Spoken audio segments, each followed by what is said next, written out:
한글로 읽지 않고요. 예.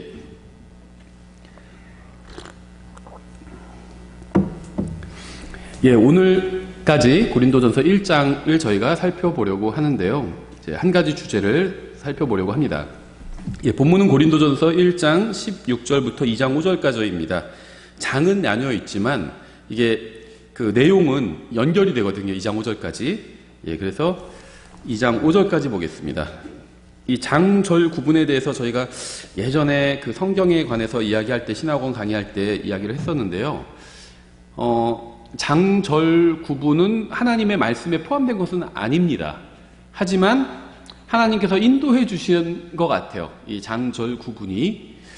왜냐하면요, 바울이 편지를 보낼 때는 이 장절을 구분해서 보내지 않았겠죠, 당연히. 이건 나중에 사람들이 구분한 겁니다. 인쇄하는 사람들이 특히 이제 구분한 것이고.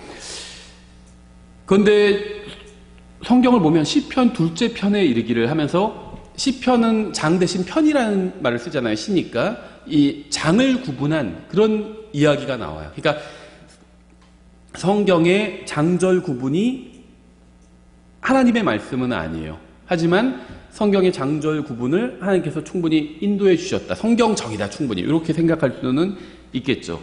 예, 오늘 본문은 2장 5절까지 보는데요.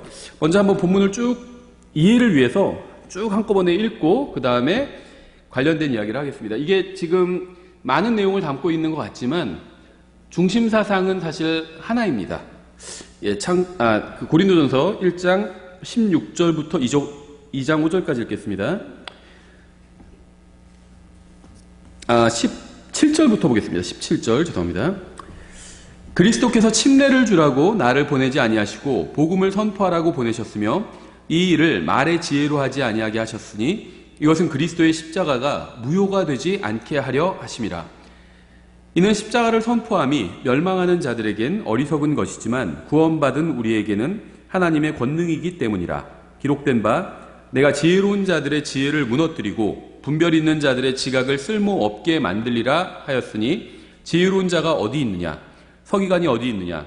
이 세상의 변론가가 어디 있느냐? 하나님께서 이 세상의 지혜를 어리석게 만들지 아니하셨느냐? 하나님의 지혜에 있어서는 세상이 지혜로 하나님을 알지 못하였으므로 하나님께서 복음 선포의 어리석은 것으로 믿는 자들을 구원하시는 것을 기뻐하셨도다. 유대인들은 표적을 요구하고 그리스인들은 지혜를 추구하나 우리는 십자가에 못 박히신 그리스도를 선포하니 그분은 유대인들에게는 걸려 넘어지게 하는 것이요 그리스인들에게는 어리석은 것이지만 부르심을 받은 자들에겐 유대인들에게나 그리스인들에게나 그리스도는 하나님의 권능이시오 하나님의 지혜이시니라. 이는 하나님의 어리석음이 사람들보다 지혜롭고 하나님의 약함이 사람들보다 강하기 때문이니라. 형제들아, 너희는 너희가 부르심을 받은 것을 보라. 부르심을 받은 자로서 육체를 따라 지혜로운 자가 많지 아니하고 강력한 자가 많지 아니하며 고귀한 자가 많지 아니하도다. 그러나 하나님께서 지혜로운 자들을 당황하게 하시려고 세상의 어리석은 것들을 택하셨고 하나님께서 강력한 것들을 당황하게 하시려고 세상의 약한 것들을 택하셨으며 하나님께서 있는 것들을 쓸모없게 하시려고 세상의 천한 것들과 멸시받는 것들과 참으로 없는 것들을 택하셨나니 이것은 어떤 육체도 자신 앞에서 자랑하지 못하게 하려 하심이라. 그러나 너희는 하나님에게서 나서 그리스도 예수님 안에 있고 예수님은 하나님에게서 나사 우리에게 지혜와 의와 성별과 구속이 되셨으니 이것은 기록된 바 자랑하는 자는 주를 자랑할지니라 함과 같게 하려 함이니라. 형제들아, 내가 너희에게 가서 하나님의 증언을 너희에게 밝히 말할 때에 말이나 지혜에 뛰어난 것을 가지고 가지 아니하였나니 이는 내가 너희 가운데서 예수 그리스도 곧 십자가에 못 박히신 그분 외에는 아무것도 알지 아니하기로 결심하였기 때문이라. 내가 약하고 두려운 가운데 몹시 떨면서 너희와 함께 있었으며 또 나의 말과 나의 복음 선포를 사람의 지혜에 유혹하는 말들로 하지 아니하고 성령의 권능을 실증함으로 하였으니 이것은 너희 믿음이 사람들의 지혜 안에 서지 아니하고 하나님의 권능 안에 서게 하려 함이라. 아멘. 잠깐 기도하겠습니다. 하나님 아버지, 주님의 말씀을 담대하게 선포할 수 있게 도와주시기 원합니다. 오늘 선포하는 말씀을 통해 저희가 중요한 진리를 배울 수 있게 도와주시기 원합니다. 예수님의 이름으로 기도드렸습니다. 아멘. 예, 똑같은 본문을 가지고 성경 공부도 저희가 하려고 하는데요. 약간 다른 부분에 포커스를 맞춰서 하려고 합니다. 하나님께서는 주님께 자신을 내어드린 능력 있는 사람을 사용하십니다. 또 하나님께서는 주님께 자신을 내어드린 능력 없는 사람도 사용하십니다. 하나님께서는 자신을 주님께 내어드린 사람이라면 그 사람이 능력이 있건 또 능력이 없건 상관하지 않고 둘 다 사용하실 수 있다는 겁니다. 고린도 교회 성도들 중에는 음행하는 사람들도 있었고요, 간음하는 사람들도 있었고요, 도둑도 있었고요, 거짓말쟁이도 있었어요. 우리가 읽은 본문은 고린도 교회 성도들을 변화시킨 것은 율법이나 어떤 세상 교육이나 경제적인 풍요함이나 심지어 어떤 좋은 정치도 아니었어요.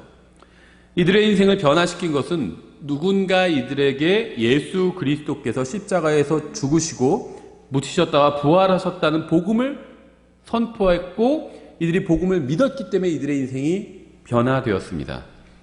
이들은 복음을 듣고 믿었을 때 성령님께서는 이들에게로 들어오셔서 이 사람들을 새로운 창조물로 만들어 주시고 새로운 출생과 새로운 인생을 주신 겁니다. 이 사람들을 변화시킨 것은 설교자가 아니라 하나님의 말씀이었어요. 사도행전을 보면요, 바울은 도시를 돌아다니면서 열심히 복음을 전하는 그 장면이 나오는데요. 바울이 복음을 전하자 어떤 사람들은 거절하고 또 어떤 사람들은 받아들이기도 했습니다. 복음을 받아들인 사람들은 다 변화가 되었어요. 바울은 자신이 두려움 가운데 말씀을 전했다고 고백하고 있죠. 오늘 본문에서 바울은 자신이 언변이 뛰어나지 않다고 인정을 했습니다. 사람들도 그렇게 반응을 했죠. 편지는 굉장히 무게가 있는데 말은 별로다, 이렇게 평가를 했다고 바울이 인정을 했습니다. 만일 바울이 지금 요즘 시대에 살았다면 어땠을까요? 저도 이제 설교한 거 다 녹화해서 인터넷에 올리잖아요. 좋아요도 달리고 싫어요도 달리고 그럽니다. 그런데 아마 바울이 설교를 해서 올렸다면 채 3분이 되지 않아서 사람들이 뒤로 가기를 했을 거예요. 그만 들어야겠다고 딱 나갔을 겁니다. 그렇죠? 그 다른 설교자의 설교를 클릭했을 거예요. 바울은 유창한 언변으로 설교하지 않았습니다. 재미가 없었다는 거예요. 한마디로 재미가 없었다는 거예요. 바울의 설교가. 바울은 언변은 없었지만 복음을 가지고 있었어요. 그래서 바울이나 그의 언변에는 능력이 없었습니다. 능력은 바울이 선포한 복음에 있었던 거죠. 사람들이 지옥에 가는 이유는요, 하늘나라에 가기가 어려워서가 아니에요. 사람들이 지옥에 가는 이유는 복음을 믿는 것이 어리석다고 생각하기 때문입니다. 생각해 보세요. 한번 수백억을 가진 부자가 있는데 거리에서 누가 복음을 전하고 있어요. 근데 그 사람 가난한 사람이에요. 딱 행색을 보니까. 근데 그 사람이 알려주는 예수님을 구원자로 받아들여야 하늘나라에 갈 수 있다. 이런 거 부자들이 받아들일 수 있을까요? 부자들이, 돈이 많은 수백억 가진 사람들이 자기들이 더 똑똑하다고 생각하지 않을까요? 저처럼 돈이 없는 사람보다 돈이 많은 자기가 훨씬 더 똑똑하다, 이렇게 생각하지 않을까요? 근데 저 같은 사람이 복음을 전하면 맞아, 그렇게 생각할까요? 그렇게 생각하지 않을 거예요. 자기는 부동산 투자도 잘하고 주식 투자도 잘하고 다 잘해요. 그래서 돈을 많이 벌었어요. 자기가 똑똑하다고 생각할 겁니다. 근데 우리 같은 사람이 평균적으로 돈이 없잖아요. 우리가 전하는 복음을 받아들이기가 어려울 겁니다. 어리석다고 생각할 거예요.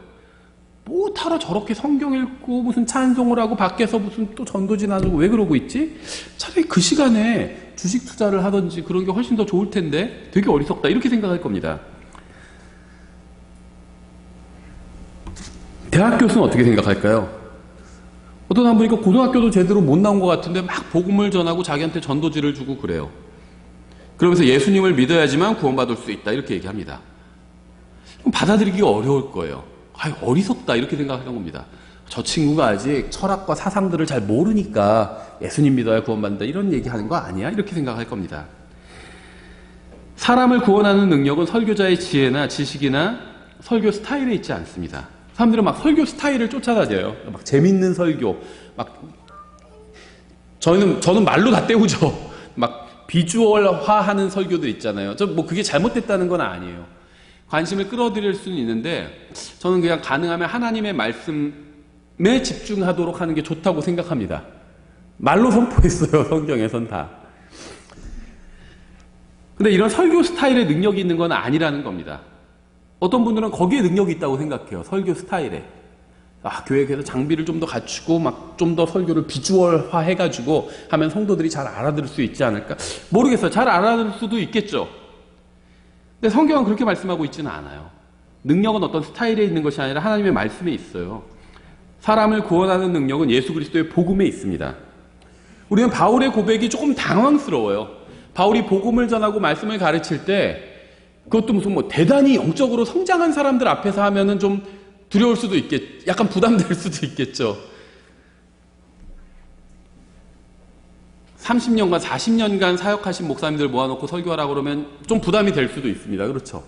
나보다 훨씬 성경을 많이 아는 사람들 앞에 두고 설교하라고 그러면 좀 부담될 수도 있을 텐데, 고린도 교회의 성도들은 우리가 잘 알잖아요. 별로 영적으로 대단한 사람들이 아니었어요. 그렇죠. 근데 이 사람들에게 말씀을 전할 때도 바울은 두려움과 떨면서 말씀을 전했다고 얘기하고 있습니다. 그럼 좀 당황스러워요. 우리가 아는 스타일이 아닌데 우리가 아는 바울은 굉장히 담대한 사람이잖아요. 담대하게 복음을 전했고요. 그러다 감옥에 갔어요. 돌에 맞기도 했고요. 근데 복음을 전하다가 감옥에 갔는데 감옥 안에서도 또 복음을 전했죠. 얼마나 담대해요. 하지만 바울은 두려워하고 몹시 떨면서 복음을 전했다고 고백을 했습니다. 우리가 이러한 고백에 당황스러운 이유는요, 우리가 강하고 똑똑하고 능력이 있어야 하나님께서 우리를 쓰실 수 있다고 생각하기 때문입니다. 우리는 은연중에 하나님은 능력 있는 사람을 쓰신다고 생각을 합니다. 능력 있는 사람, 막 능력 있는 주의 종, 능력 있는 목사, 하나님께서 그런 사람을 쓰실 거라고 생각합니다. 하지만 하나님께는요, 누가 능력을 가지고 있건 가지고 있지 않건 원하신다면 그 사람을 들어 쓰시는데 아무 문제가 없어요. 하나님께서 누군가를 쓰실 때, 쟤는 능력이 많으니까 쟤를 내가 사용하면은 엄청나게 큰 열매를 맺겠구나, 이런 기대를 하실까요? 하나님께 그건 중요하지 않아요. 우리가 능력이 있어봐야 하나님께 무슨 차이가 있을까요? 하나님께서 보실 때는요, 차이가 없어요. 능력이 많은 사람이나 적은 사람이나 하나님께서 위에서 보시면요, 그게 그거예요. 다 도태르 키재기예요.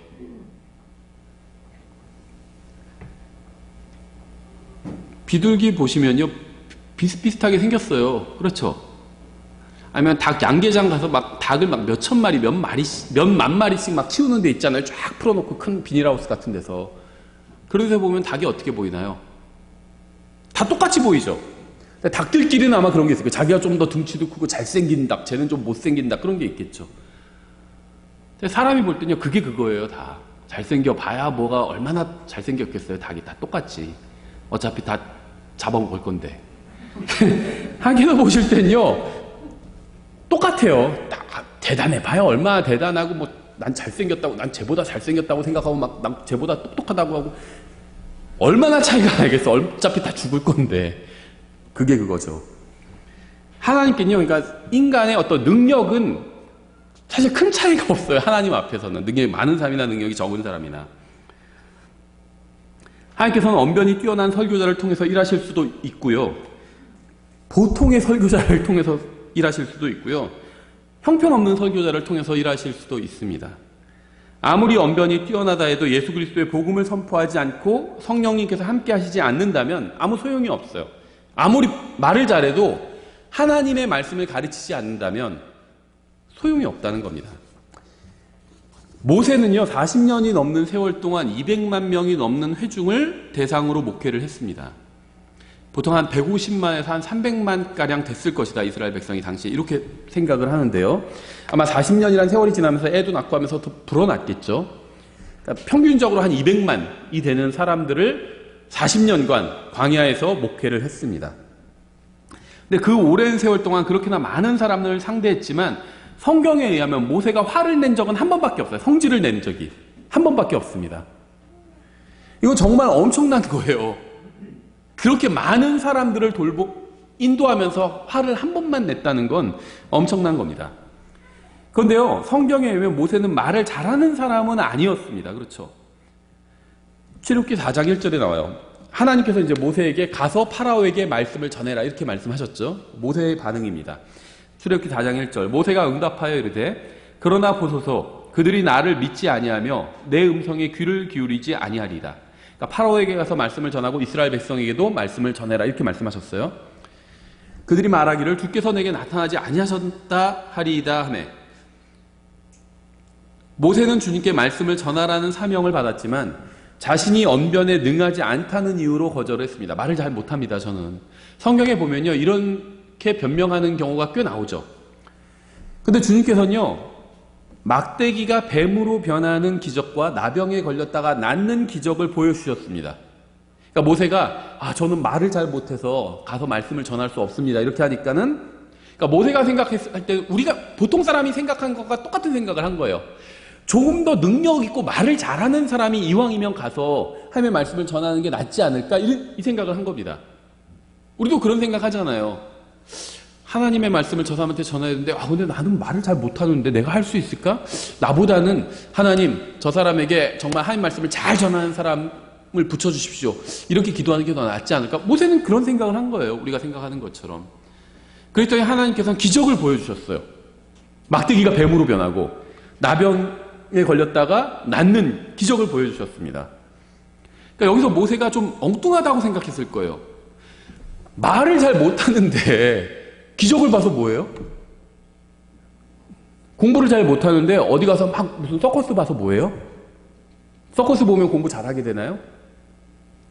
말을 못해요 자기는. 그러면은 차라리 말을 잘하게 만들어 주시든지. 그렇죠? 근데 기적을 보여주신 거예요. 짜잔 하면서. 그러니까 모세는 하나님 좀 엉뚱하시다 생각했을 겁니다. 차라리 그 기적을 행하시는 능력으로 내 언변을 좀 향상시켜 주시지. 저 봐서 뭐하나 기적 봐서 뭐하나 이렇게 생각했을 수도 있어요. 그래서 10절에 이렇게 얘기합니다. 모세가 주께 아뢰되 오 내 주여 나는 말에 능하지 못하나이다. 저는 말을 잘 못해요. 기적 본 거 좋은데 저 말을 잘 못해요. 기적 본 거랑 파라오에게 가서 말씀 선포하는 거랑 그게 무슨 관련이 있어요. 저는 말을 잘 못해요. 하나님께 리마인드 시켜준 거예요. 하나님이 내 말을 이해하지 못하시나 보다 이렇게 생각해서 리마인드 시켜준 거죠. 지금까지도 그러하였고 주께서 주의 종에게 말씀하신 이후에도 그러하오니 하나님 만나기 전에도 나는 말 잘 못했고 하나님 만나고 나서도 기적도 체험하고 나서도 그래도 저는 말 여전히 못해요. 이 얘기를 하고 있죠. 나는 말이 느리고 혀가 둔하니이다 하며 모세는 말을 잘하는 사람이 아니었습니다. 언변의 은사를 받지 못했어요. 조리 있게 설교하지 못했고요. 그저 말씀을 읽기만 하는 설교자였어요. 주님과 모세가 대화를 나누는 상황을 한번 상상해 보세요. 주님께서 모세에게 가서 파라오에게 말씀을 전하라고 하셨습니다. 모세는 자신의 언변이 부족하다고 말을 했어요. 그러자 하나님께서는 막대기가 뱀으로 변하는 기적을 보여주시면서 이제는 말씀을 전할 수 있을 것이라고 하신 겁니다. 모세는 기적을 체험했지만 그의 언변은 그대로였습니다. 그러자 하나님께서는 다시 나병에 걸렸다가 낫는 체험을 하게 해주셨어요. 하지만 기적을 체험했다고 해서 언변이 늘 리가 없죠.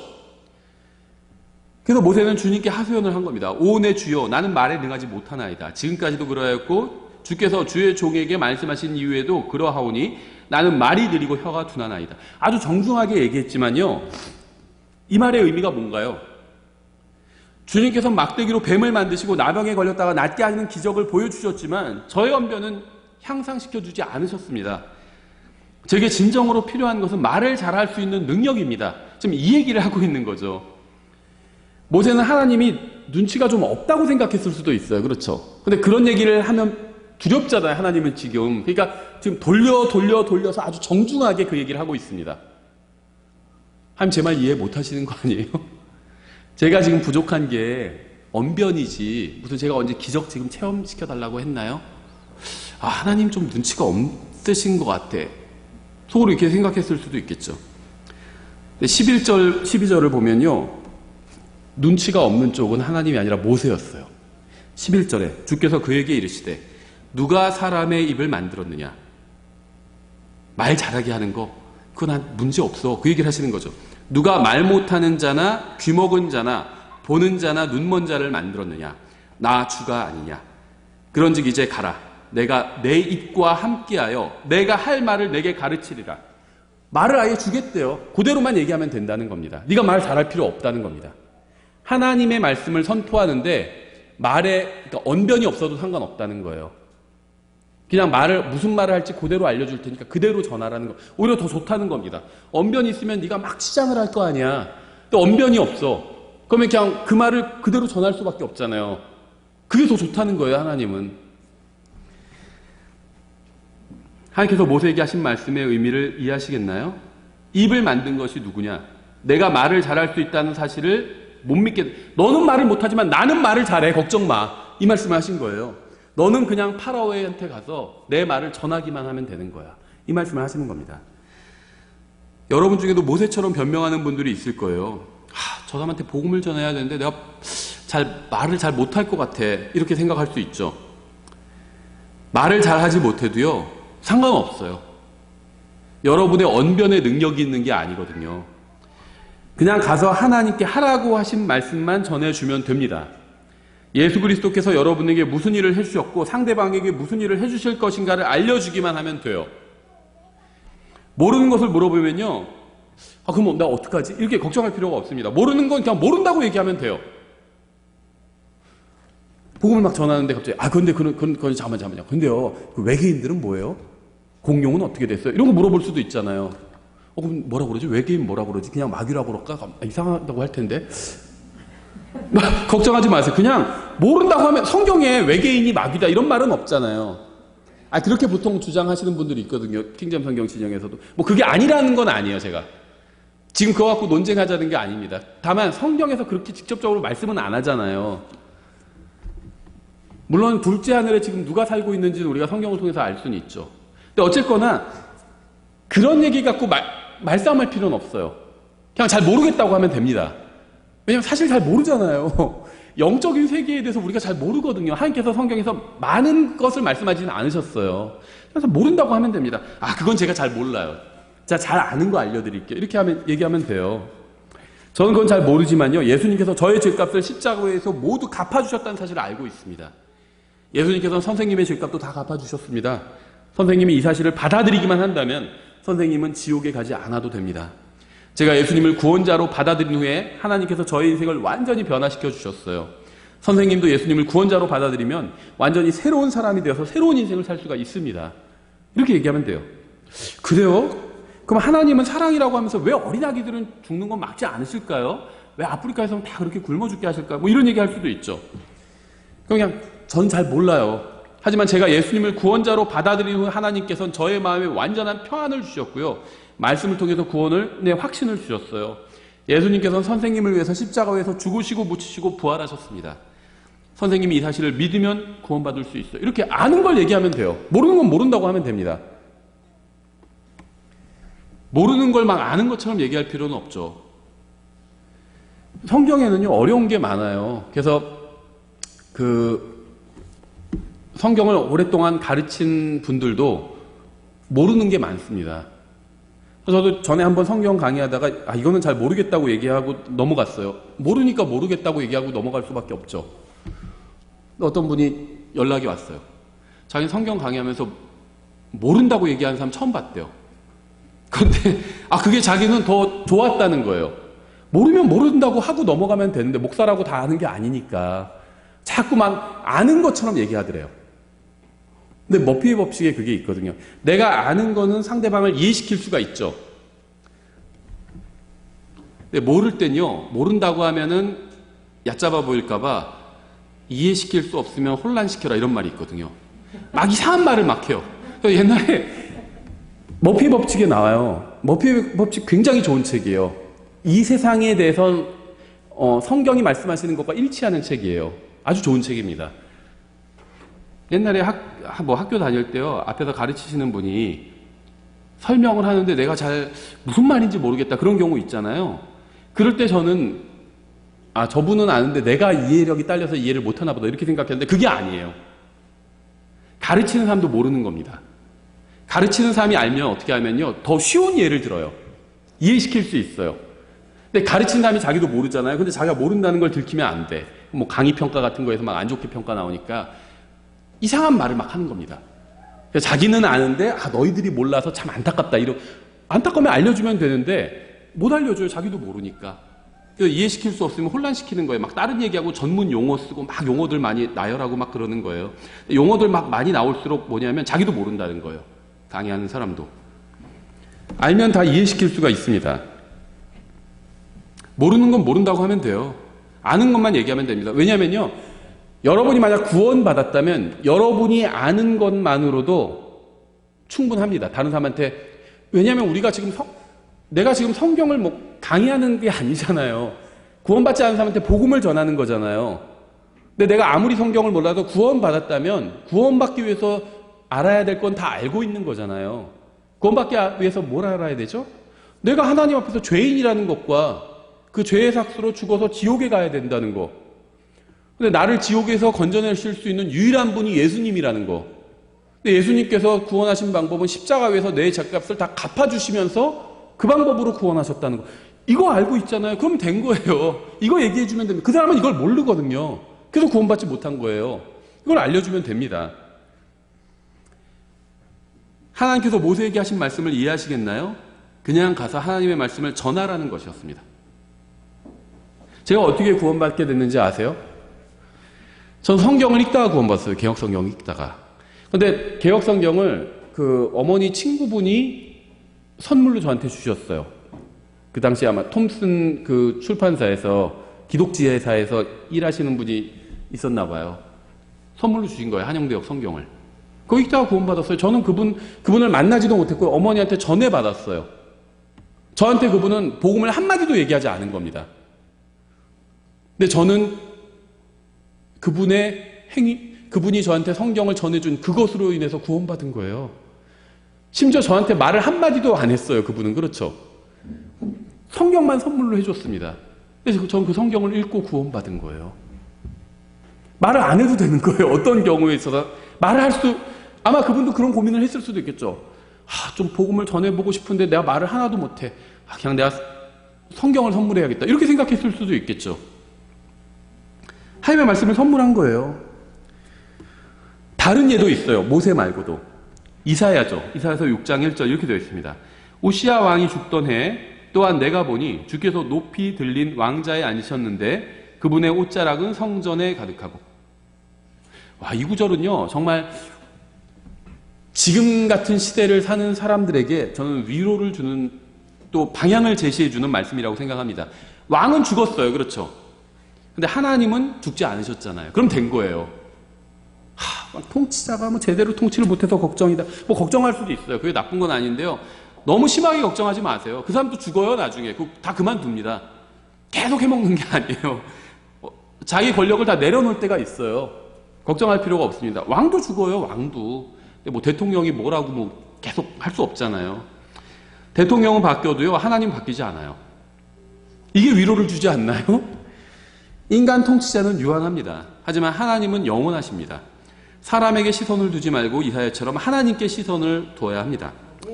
2절에 그것 위에는 스랍들이 저마다 6 날개를 가진 채 서 있더라. 그가 2 날개로는 자기 얼굴을 가리고 2 날개로는 자기 발을 가리며 2 날개로는 날더라. 그룹이랑 다른 존재예요. 스랍은. 하나가 다른 하나에게 외쳐 이르되 거룩하다 거룩하다 거룩하다 만군의 주여 그분의 영광이 온 땅에 충만하도다 하더라. 그 외치는 자의 음성으로 인해 문기둥들이 흔들리며 그 집이 연기로 가득하더라. 스랍들의 정체가 궁금하시다면 반드시 구원받아야 됩니다. 구원받지 못하면요, 스랍들에 대해서 영원히 알지 못하게 될 거예요. 구원받으면요, 언젠가 셋째 하늘에 올라가게 되잖아요. 그럼 이제 스랍을 볼 수 있게 될 겁니다. 5절, 그때 내가 이르기를 내게 화가 있도다. 내가 망하게 되었도다. 나는 입술이 부정한 사람이요 또 입술이 부정한 백성의 한가운데 거하거니와 내 눈이 왕 곧 만군의 주를 보았도다 하매 그때 스랍들 중에 하나가 부집개로 제단에서 살아있는 수수를 취해 손에 들고 내게로 날아와 그것을 내 입에 대며 이르되 보라 이것이 내 입술에 닿았으니 내 불법이 제거되고 내 죄가 깨끗하게 되었느니라 하더라. 깨끗해지기 위해서는 먼저 자신이 더럽다는 사실을 인정해야 됩니다. 당연하죠. 거울을 보니까 내가 더러워요. 그러면 씻을 수 있는 거죠. 근데 이 정도는 그렇게 더러운 것 같지 않아. 이렇게 생각하면 씻지 않는 거죠. 그러니까 깨끗해지기 위해서 먼저 자기가 더럽다는 사실을 인정해야 합니다. 하나님을 대적하거나 하나님과 논쟁하거나 자신에 대해서 변명하는 것이나 자신의 죄를 정당화하는 것으로는 죄를 없앨 수가 없어요. 그래도 이 정도는 깨끗하지 뭐 나보다 더 더러운 사람들 많은데 그러면 깨끗해질 수가 없다는 겁니다. 죄를 없애기 위해서는 하나님 앞에서 자신이 죄인이라는 사실을 인정해야 합니다. 그러면 하나님께서 깨끗하게 해주실 수가 있죠. 8절 또한 내가 주의 음성을 들었는데 이르시기를 내가 누구를 보내며 누가 우리를 위하여 갈까 하시더라. 그때 내가 이르되 내가 여기 있나이다 나를 보내소서 하였더라. 모세는 자신을 보내지 말라고 했죠. 말을 잘 못하기 때문에. 이사야는 자신을 보내달라고 했습니다. 원래는 자기가 더러운 자였는데 이제 깨끗해졌으니까 이제는 보내십시오 이렇게 얘기했죠. 하나님께서는 이 사람들 중에 누구를 쓰셨을까요? 우린 알고 있죠. 둘 다 쓰셨어요. 둘 다. 주님께서는 자신이 주님을 위해서 일할 수 없다고 생각하는 사람도 쓰셨고요. 모세였죠. 또 자신이 주님을 위해서 일할 수 있다고 생각하는 사람도 쓰셨습니다. 주님께서는 담대한 사람도 쓰셨고 소심한 사람도 쓰셨어요. 주님께서는 둘 다 쓰시는데 아무 문제가 없었습니다. 하나님께서는 그리스도를 선포하는 사람을 쓰십니다. 우리가 말을 잘하느냐 그렇지 않느냐는 이건 본질적인 문제가 아니에요. 담대하냐 소심하냐도 본질적인 문제가 아닙니다. 모세는 자신이 말을 잘할 수 없고 따라서 파라오에게 가서 말씀을 전하기에는 부적절하다고 생각했습니다. 자기가 하나님의 영광을 가릴 수도 있잖아요. 그러니까 자기보다는 좀 더 말을 잘하는 사람이 가서 말씀을 선포하는 게 낫겠다 이렇게 생각을 했습니다. 자기는 말을 못한다고 생각했어요. 그런데 생각해보세요. 모세가 가서 파라오에게 말씀을 전해서 어떻게 됐죠? 이집트가 뒤집어졌어요. 난리가 났죠. 나중엔 결국에는. 멸망했어요. 이집트가. 이사야는 어땠죠? 이사야는 제왕하겠습니다. 자원했죠. 그런데 결과가 어떻죠? 이사야가 생각한 것처럼 엄청난 결과를 보여주진 못했습니다. 9절에 이렇게 되어 있어요. 그분께서 이르시되 가서 이 백성에게 말하기를 참으로 너희가 듣되 깨닫지 못하고 참으로 너희가 보되 알지 못하느니라 하며 모세는 회피했지만 그의 말로 인해서 왕국이 뒤집어졌고요. 이사야는 자원해서 갔지만 아무도 그의 말을 듣지 않았습니다. 하나님께서 보내셨지만 이사야처럼 아무런 가시적인 성과를 내지 못할 수도 있어요. 선교사들 이야기를 보면 이런 예가 수두룩합니다. 수두룩해요. 오랫동안 신실하게 복음을 전했지만 구원받은 사람이 전혀 나오지 않은 경우도 많이 있어요. 그런데 그거는 인간의 관점일 뿐입니다. 하나님의 관점으로는요, 한 사람은 씨를 뿌리고 다른 사람은 거두는 일을 하는 것일 수도 있어요. 씨만 뿌리는 사람은 왜 이렇게 열매가 안 맺히지? 이렇게 볼 수도 있다는 겁니다. 그 사람의 임무는 하나님께서 보실 때는 그냥 씨를 뿌리는 거예요. 다른 사람은 거두는 일을 하는 겁니다. 거두는 일을 하는 사람은 내가 얘기만 하면 사람들이 다 예수님을 믿네? 이렇게 생각할 수도 있어요. 근데 아니에요. 그 사람이 얘기해서 예수님을 믿기까지 그 상대방은 수많은 복음 전도자로부터 복음을 들었을 수도 있습니다. 그러니까 어떤 사람이 예를 들면 예수님을 받아들이는데 영접하는데 10번 복음을 들어야 영접하게 된다면 내가 몇 번째 복음 전도자인지는 나는 모른다는 겁니다. 내가 첫 번째일 수도 있어요. 그럼 내가 아무리 기가 막히게 잘 전해도요, 사람이 받아들이지 않을 수도 있어요. 아직 설득이 안 된 거야. 근데 10번째 복음 전도자일 수도 있어요. 그럼 내가 별다른 말하지 않고 그냥 말씀만 전했는데 그 사람이 바로 받아들일 수도 있는 겁니다. 내가 씨를 뿌리는 자인지 거두는 자인지 난 알지 못해요. 하나님은 아시죠? 하나님은 아십니다. 내가 뿌린 복음의 씨를 반드시 내가 거둬야 한다는 것은요, 하나님의 법칙에는 없습니다. 씨를 뿌린 자와 거두는 자가 달라도 하나님께서 일하시면 누군가는 구원받을 것이고요, 주님께서는 영광을 받으실 겁니다. 예레미야도 비슷한 예인데요. 예레미야 1장에 4절에 이렇게 되어 있어요. 그때 주의 말씀이 내게 임하니라. 이르시되 내가 너를 내 뱃속에서 짓기 전에 너를 알았고 내가 태에서 나오기 전에 내가 너를 거룩히 구별하였으며 너를 민족들을 향한 대언자로 세웠노라 하시기에.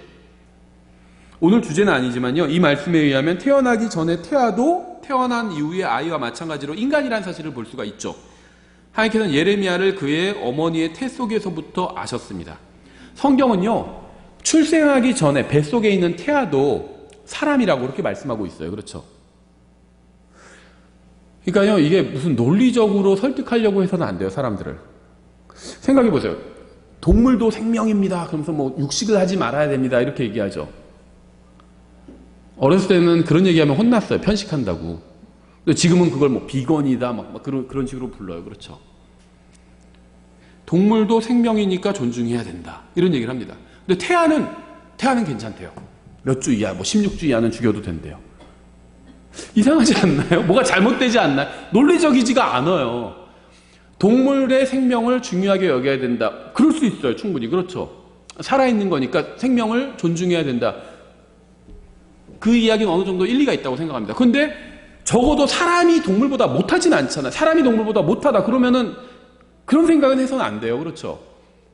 동물과 사람의 이익이 서로 대립됐을 때 사람의 이익을 선택해야 됩니다. 사람이 동물보다 못한 존재가 절대 아니에요. 동물의 생명은 존중해야 된다고 막 데모하는데 또 낙태는 해도 된대요. 참 이상한, 그러니까 이게 논리적이지 않아. 예수님을 거부하는 사람들이 논리적이라고 생각하면 안 돼요. 논리적이지 않습니다. 또 논리적으로 접근하면 좋겠지만 논리적으로 접근하지 않아도 돼요. 아, 나는 논리력이 딸려. 어렸을 때 무슨 뭐 빨간펜 같은 거 하지 못해가지고 논리력이 딸려. 이렇게 생각하실 수도 있는데요. 상관없어요. 말씀만 전하면 돼요. 어차피 세상도 논리적이지 않아요.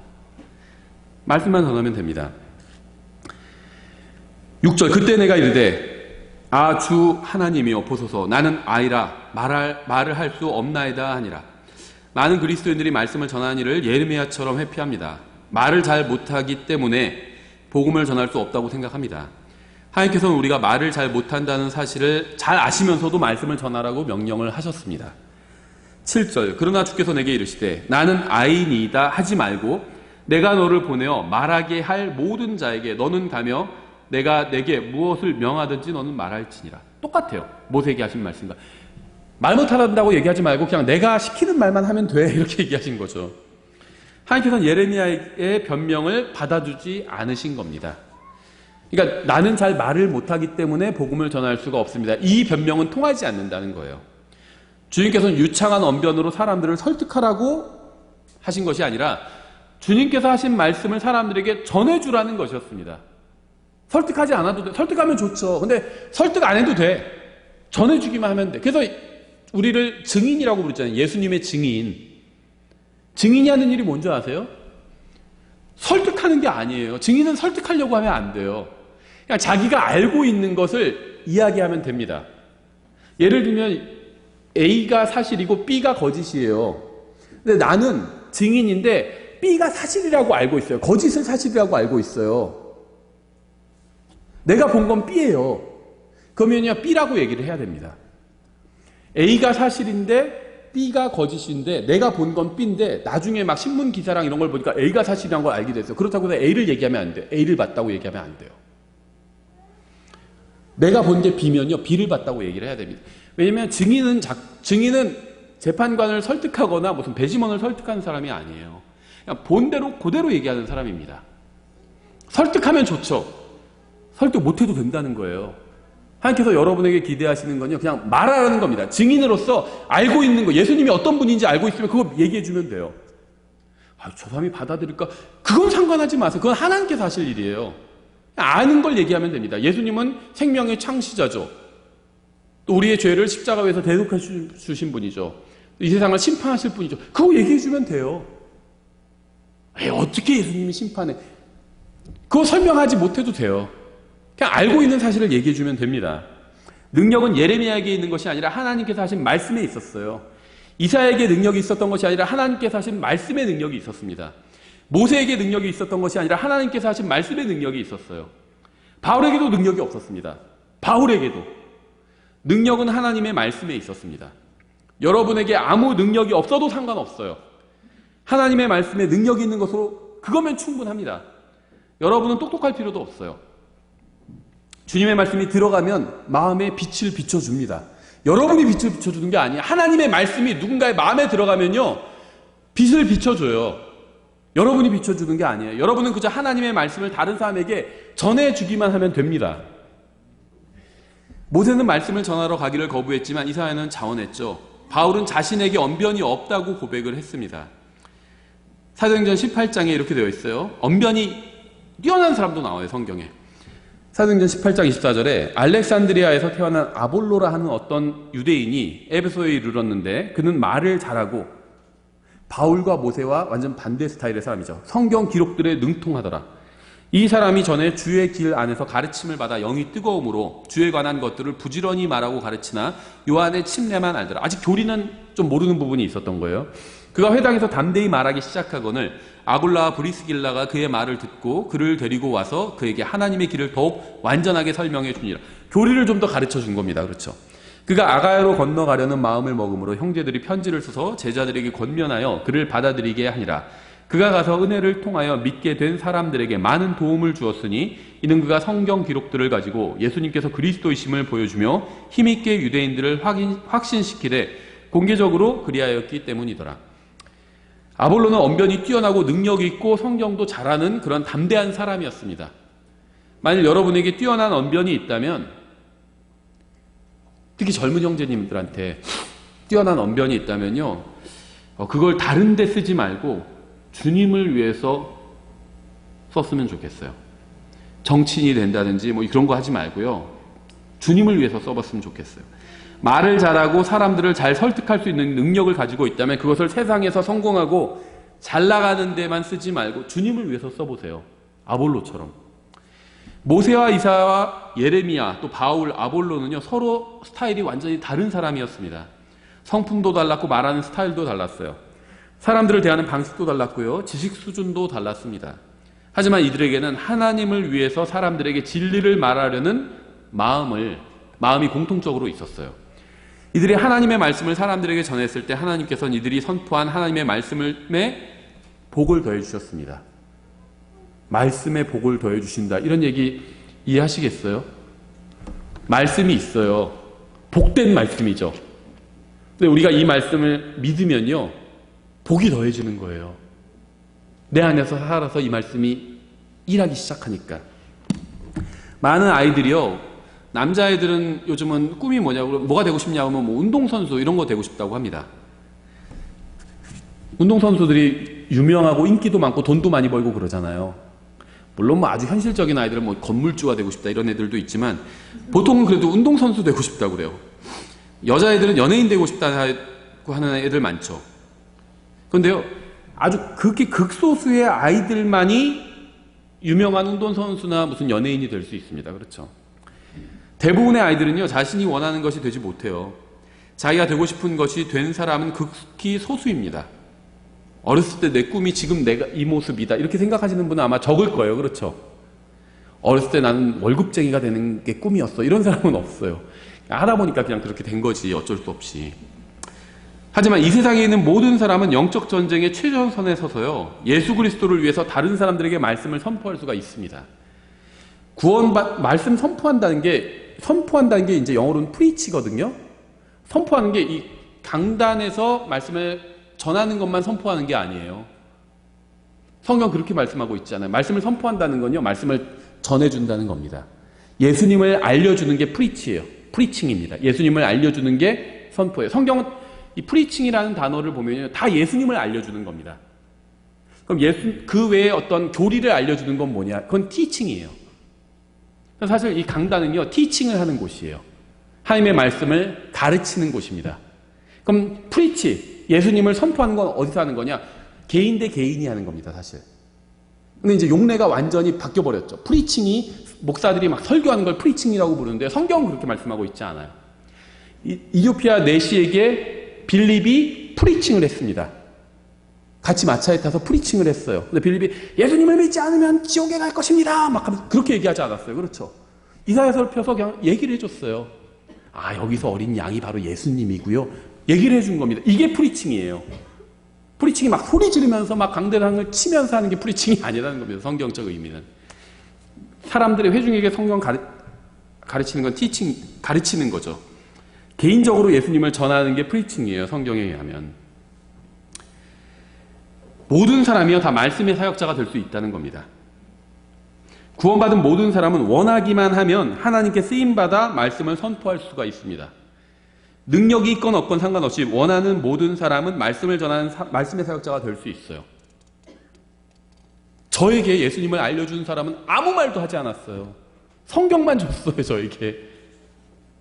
근데 저는 예수님을 알게 됐잖아요, 그분을 통해서. 그 사람이 저에게 성경을 선물해 줘가지고 저는 예수님을 알게 된 거예요. 구원받은 대부분의 사람들은 설교자의 설교를 듣고 구원받는 것이 아니라 다른 사람이 개인적으로 전해주는 복음을 듣고 구원받습니다. 교회 다니는 대부분의 사람들은요, 목사의 초청이 아니라 목회자가 아닌 사람의 초청으로 교회에 오게 돼요. 모든 사람이 다 목사가 될 수 있는 건 아니지만 모든 사람이 다 말씀의 사역자는 될 수 있습니다.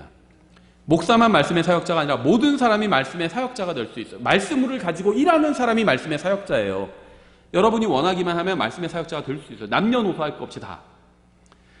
다시 고린도전서 1장으로 돌아가면요, 17절에 그리스도께서 침례를 주라고 나를 보내지 아니하시고 복음을 선포하라고 보내셨거니와 이 일을 말의 지혜로 하지 아니함은 그리스도의 십자가가 무효가 되지 않게 하려 함이라.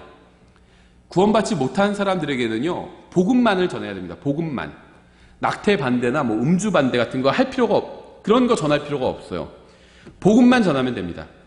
아무리 낙태를 반대해도 복음을 믿지 않으면 구원받을 수가 없죠. 아무리 술을 마시지 않아도 예수님을 믿지 않으면 구원받을 수가 없습니다. 구원받지 못한 사람에게 낙태를 왜 하지 말아야 하는지, 왜 술을 마시지 말아야 하는지를 설명하는 것은요, 시간 낭비일 뿐이에요. 저는 낙태 반대하고 술 마시면 안 된다고 생각해요. 근데 구원받지 않은 사람한테는 그런 얘기조차도 할 필요가 없다는 겁니다. 복음만 전하면 돼요. 복음만 전하면. 구원받아서 새로운 창조물이 되면 그때는 모든 것이 새롭게 될 것입니다. 하지만 그리스도 밖에 있으면 아무리 낙태를 하지 않고 술을 마시지 않아도요, 여전히 구원받지 못한 사람일 뿐이에요. 구원받지 못한 사람에게는 복음만을 전해주십시오. 복음을 전하는데 정치나 전염병이나 다른 얘기로 주제를 가져가려고 하면 끌려가지 말고요, 복음에 머무르십시오. 아, 그래요? 그건 그런가 보죠? 하면서 복음을 전하면 돼요. 다시 복음 전하는데 어떤 사람은 근데 요즘 말이야 정치판이 어쩌저쩌고 막 그렇게 얘기할 수도 있어요. 마귀가 생각을 넣어주는 거거든요. 가만히 보니까 저 사람이 자꾸 한 사람한테 복음 전하고 있잖아요. 그러니까 마귀가 가서 귓속말 해주는 거예요. 야, 근데 그 얘기 듣고만 있지 말고 정치판 얘기해. 정치판 얘기. 그러니까 그래 맞아, 요즘 정치판이 말이야. 그래서 딴 얘기 하는 거예요. 그럴 때 거기에 끌려가지 마세요.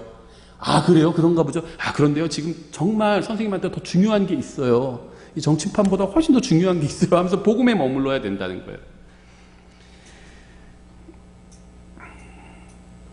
복음을 전하기 위해서 다른 모든 것을 양보하십시오. 그래서 저는 말씀드려요. 정치적인 견해도 저 양보해요. 제가 봤을 때 아닌 것 같은데도 그냥 그래요? 그럴 수도 있겠네 하고 넘어가요. 왜냐하면 저는 하나님 말씀을 전하는 게 더 중요하거든요. 저한테는. 이 일을 말의 지혜로 하지 아니하면 그리스도의 십자가가 무효가 되지 않게 하려 함이라. 생각해보세요. 예수님께서 십자가에서 내 죄값을 갚아주셨죠. 저한테는 그게 유효합니다. 효과가 있어요. 근데 어떤 사람한테 무효가 돼요. 끔찍한 일이죠. 예수님께서 그 사람의 죄값을 십자가에서 다 갚아주셨어요. 그래서 지옥에 가지 않아도 됩니다. 그런데 그게 무효가 된다면 얼마나 끔찍해요. 생각해보세요. 내가 예수님의 십자가 대속으로 인해서 내가 하늘나라로 가게 됐잖아요. 근데 그게 무효가 된다면 얼마나 끔찍해요. 끔찍한 일을 지금 경고하고 있는 거예요. 구원받지 않은 사람에게는 오직 복음만 전하십시오. 다른 주제로 말싸움을 하느라 구원받아야 될 사람에게 십자가가 무효가 되지 말게 하는 겁니다. 복음 전하고 있는데 방금 말씀드린 것처럼 정치판 얘기하는데 그래서 지금 누가 이번에 정권을 잡아야 되고 이렇게 얘기했는데 딱 보니까 내가 지지하는 사람이 아니야.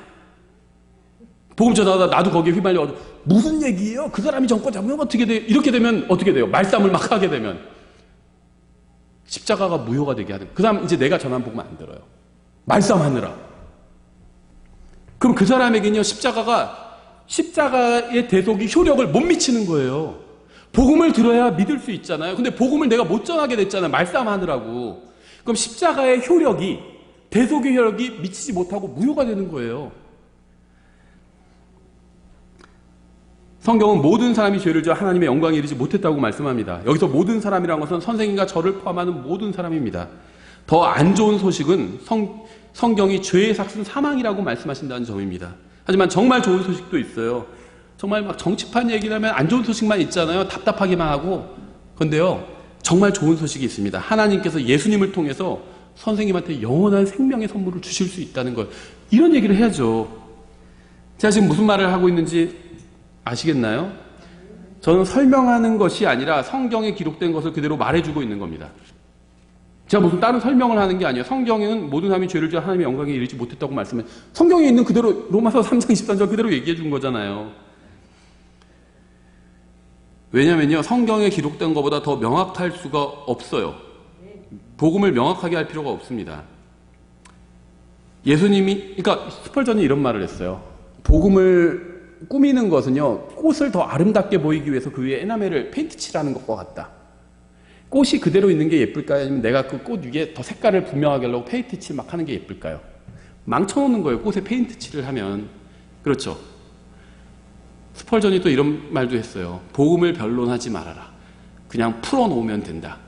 사자를 보호해 줄 필요가 없다. 사자는 풀어놓으면 알아서 공격하는 자를 찢어버릴 것이다. 이렇게 얘기하거든요. 하나님의 말씀은 능력이 있어요.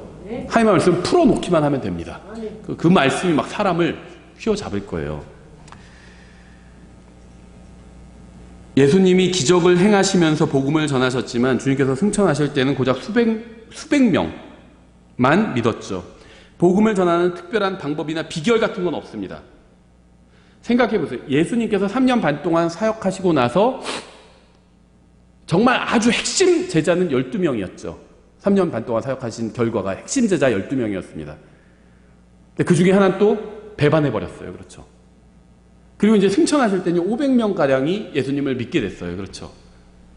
500명? 많은 것 같기도 한데, 근데 예수님이 가르치셨는데, 말씀을 전하셨는데 500명이 믿었어요. 그럼 조금 너무 적은 것 같죠? 그럼 생각해 보세요. 복음을 전하는 어떤 비결이 있을까요? 예수님이 비결을 몰라서 믿는 사람을 500명만 남겨두고 승천하셨을까요? 그건 아니죠. 비결은 없다는 겁니다. 복음을 잘 전할 수 있는 비결이 있었으면 좋겠어요. 혹시 아시면 알려주세요. 뭐 이런 분이 있는데 비결이 없어요. 방법이나 비결의 능력이 있는 것이 아니라 하나님의 말씀의 능력이 있어요. 그냥 전하면 돼요. 그 사람 안 받아들이면 그거 안 받아들이면 내두세요. 여러분의 언변이나 말솜씨에 사람을 구원하는 능력이 있는 것이 아니라 복음의 능력이 있습니다. 여러분은 그냥 복음을 전해주기만 하면 돼요. 하나님의 말씀에 있는 능력만으로 충분합니다. 이는 십자가를 선포함이 멸망하는 자들에게는 어리석은 것이지만 구원받은 우리에게는 하나님의 권능이기 때문이라. 이 말씀은요, 과거형이 아닌 현재형으로 되어 있습니다. 십자가를 선포함이 사도 바울이 살던 시대에만, 과거에만 하나님의 능력이었던 것이 아니라 현재도 하나님의 능력이라는 겁니다. 사람들을 설득하기란 거의 불가능해요. 아까 말씀드린 것처럼 사람들은 저마다 서로 다른 생각을 가지고 있습니다. 대부분의 사람들은요, 논리적이기보단 지극히 감정적이고 비논리적이에요. 어떤 걸 할 때 좋아서 하는 거지 그게 막 옳기 때문에, 바르기 때문에 하는 것이 아니라는 겁니다. 그런 사람은 아주 소수예요. 대부분은 다 비논리적이고 감정적이에요. 성경을 믿어야 된다고 하면, 야, 성경 그렇게 비과학적인 책을 어떻게 믿냐 이래요. 그래서 아이고 난 성경 안 믿어. 그런 거 어떻게 믿어? 아 근데 지금 내가 그 점쟁이랑 약속한 시간이네. 나 점 보러 가야겠다. 성경은 비과학적이라서 안 믿는다고 하면서 점쟁이랑 무당은 찾아가요. 그 돼지고리 머리 막 그 위에 놓고 고사지네요. 이 로켓가 우리 과학기술로 만든 이 로켓가 잘 올라가게 해주세요 하면서 돼지머리 앞에 두고 막 절하잖아요. 그러니까 이런 사람들을 설득하기란 불가능해요. 어떻게 설득해요? 비논리적이에요. 과학을 믿으려면 과학만 믿든지, 과학도 믿고 돼지머리도 믿으면 모순 아니에요? 그럼 성경도 믿을 수 있는 거 아니에요? 그런 식이. 돼지머리를 믿을 수 있으면 적어도, 그렇죠. 어떤 사람이 나는 과학과 수학만 믿어. 그러면 이해가 가요, 차라리. 왜냐하면 성경은요, 수학처럼 딱 떨어지지 않는 것도 있거든요. 믿음을 요구하는 것도 있어요. 그렇죠. 그런데 과학만 믿는 게 아니라 돼지머리도 믿어요. 점쟁이도 믿고. 그러면 그 정도면 성경도 믿어도 되는 거 아닌가요? 사람들에게 필요한 것은요, 설득하는 것이 아니라 말씀 선포예요. 복음입니다. 여러분이 그들의 마음을 두드리려고 하지 말고 하나님의 말씀이 두드리게 하세요. 여러분이 하나님의 말씀만 전하면 됩니다. 그럼 그 말씀이 일을 할 거예요. 막 두드릴 거예요. 그 사람 마음을. 죄의 삭은 사망이라고 했는데 계속 그 생각이 날 수도 있어요. 그 말씀이. 밥 먹다가도 죄의 삭은 사망이라고 했는데 그 말씀이 생각날 수도, 그 말씀을 전하기만 하면 돼요. 모든 사람이 죄를 지어 하나님의 영광에 이르지 못하더니 정말 난 하나님의 영광에 이룰 수 없는가? 계속 그 생각이 마음속에 남아있을 마음이 계속 말씀이 두드리는 거예요. 여러분은 믿지 않는 사람을 설득할 수는 없지만 그에게 복음을 선포할 수는 있습니다. 그렇죠? 내가 저 사람에게 설득할 수 있는 확률은 몇 퍼센트나 될까요? 지극히 낮겠죠. 복음을 전할 수 있는 확률은 100%예요. 가서 얘기해 주면 됩니다. 그렇죠? 듣기 싫어야 하면 전도지라도 주면 돼요. 그래요? 그러면 이 전도지라도 한번 읽어보십시오. 복음을 전달해 준 거예요.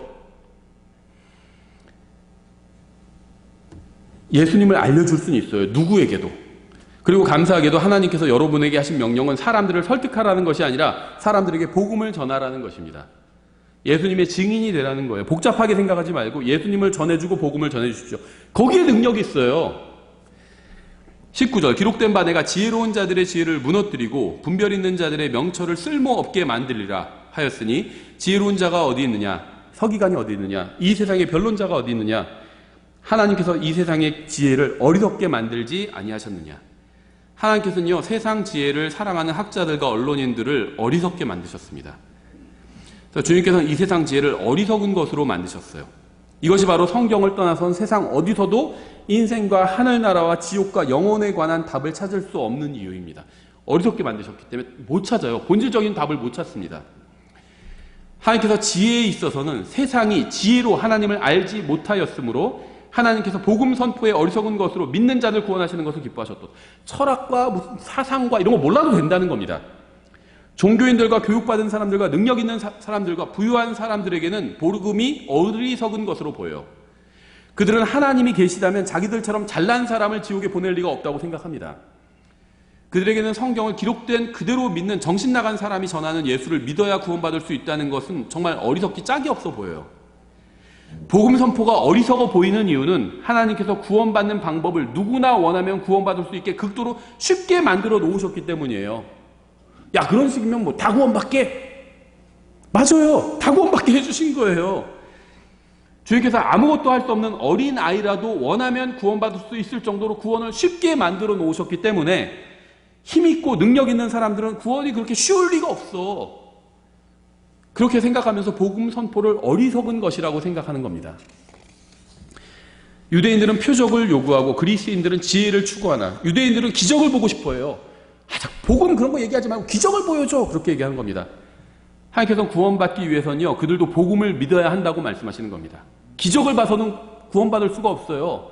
기적을 보는 게 나쁜 건 아니죠. 근데 기적을 아무리 봐도 구원받을 수가 없어요. 복음을 믿어야 됩니다. 그리스인들은요, 철학적인 논쟁을 하고 싶어 해요. 하나님께서는요, 그러한 논쟁은 아무 쓸모가 없고 구원받기 위해서는 복음을 믿어야만 한다고 말씀하신 겁니다. 철학이나 뭐 사상 이런 거 몰라도 돼요. 나 그런 거 모르는데 저 사람한테 복음 전할 수 있을까? 전할 수 있어요. 우리는 십자가에 못 박히신 그리스도를 선포하노니 그분은 유대인들에게는 걸려 넘어지게 하는 것이요 그리스인들에게는 어리석은 것이로되. 사람들은 기적이나 철학적인 논쟁을 원했지만 바울은 그들이 원하는 대로 해주지 않았습니다. 끌려갈 필요가 없어요. 바울은 사람들의 요구가 아닌 하나님의 명령에 따라 복음을 전하고 예수님을 전했습니다. 이렇게 얘기해주면 좀 더 쉽게 이해할 텐데요. 그냥 물론 그럴 수도 있겠죠. 말씀을 전하면 돼요. 하나님께서 명령하신 건요, 쉽게 이해시켜라. 쉽게 이해시키는 게 나쁜 건 아닌데 그런 명령을 하지 않으셨어요. 왠 줄 아세요? 그렇게 명령하셨다면 우리가 핑계댈 수 있거든요. 쉽게 전하라고 하셨지만 저는 쉽게 전하지 못합니다. 그러니까 전할 수가 없어요. 이렇게 했겠죠. 그러니까 그런 조건이 없어요. 그냥 말씀을 전하라고만 하셨습니다. 그러면 말씀만 전하면 됐어요. 그 다음에 이해하건 이해하지 못하건 그건 나의 일이 아니에요. 그건 성령님께서 하실 일이에요. 부르심을 받은 자들에게는 유대인들에게나 그리스인들에게나 그리스도는 하나님의 권능이시오 하나님의 지혜이시니라. 하나님의 어리석음이 사람들보다 지혜롭고 하나님의 약함이 사람들보다 강하니라. 형제들아 너희를 부르신 것을 너희가 보거니와 부르심을 받은 자로서 육체를 따라 지혜로운 자가 많지 아니하고 강한 자가 많지 아니하며 고귀한 자가 많지 아니하도다.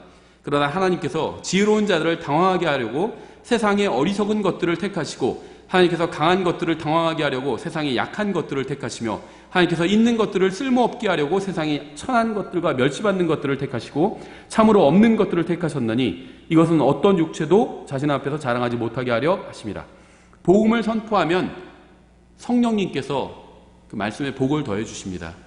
구원받은 사람들이 교회로 모이고 교회가 성경을 가르치면 부유한 사람과 가난한 사람과 많이 배운 사람과 적게 배운 사람과 강한 사람과 약한 사람의 차이가 없어집니다. 왜냐하면 말씀을 선포하고 가르치면 하나님께서 일하시기 때문이에요.